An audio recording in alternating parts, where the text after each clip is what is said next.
ना युपी वाल्यांची ना एमपी वाल्यांची, तरी मुंबई फक्त आगरी कोळ्यांची.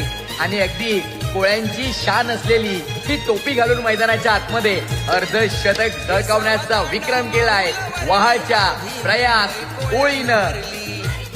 लाल टोपी घालून मैदानाच्या आतमध्ये उतरतो, 50 धावांचा डोंगर तो सहज उभा करतो, तेव्हा आगरी कोळ्यांचा झेंडा अभिमानानं उंच आकाशात फडकतो आणि प्रेक्षकांच्या ओठावरती फक्त आणि फक्त वहाळ गावच्या वाघाचं, प्रयास कोळीचं नाव आपोआप चमकतो.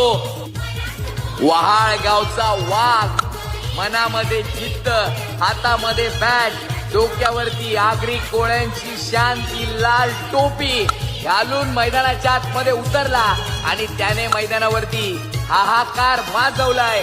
अर्धशतकीय पारी वाळगावच्या प्रयास कोळीनं ठोकली मैदानामध्ये.